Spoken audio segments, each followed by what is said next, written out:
এত প্রয়োজন এবং সারা বাংলাদেশ থেকে 150 জন শিক্ষার্থী সেখানে অংশগ্রহণ করছে।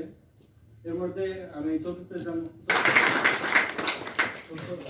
আসলে প্রথম দ্বিতীয় তৃতীয় কারা এটা জানো? স্যার প্রথম স্থান অর্জন করছে হলো বেগম রোকেয়া বিশ্ববিদ্যালয়ের একজন বড় ভাই। দ্বিতীয় স্থান অর্জন করছে স্যার জীবনীতে। তৃতীয় হলো শেখু না কি জানি বরিশাল। আর চতুর্থ স্থান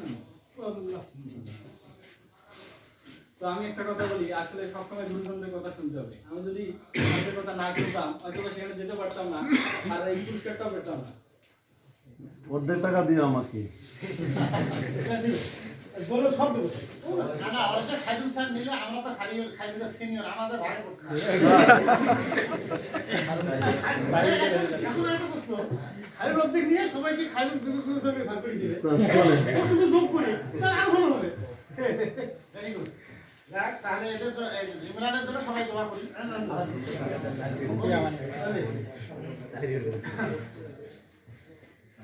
প্রথমে আমি সর্বোচ্চ মহান আল্লাহ তাআলাকে এবং আমার সামনে উপস্থিত আমার শ্রদ্ধেয় শিক্ষকগণকে আমি আমার অন্তর থেকে ধন্যবাদ এবং সালাম জানাই। আসসালামু আলাইকুম।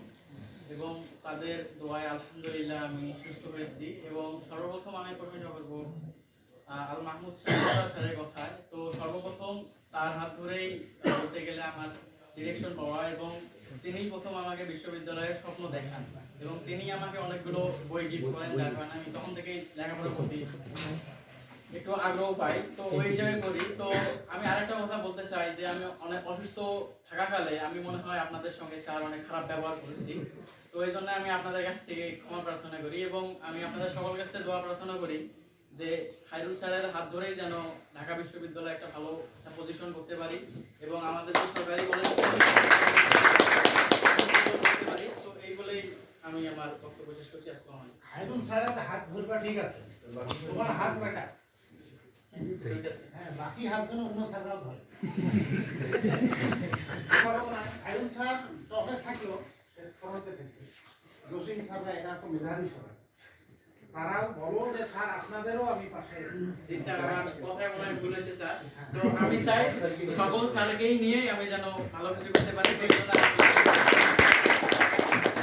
এবার ঈশাদ স্যারও চলে যাবে, তুমি এটা আমাদের যে শোনাবে।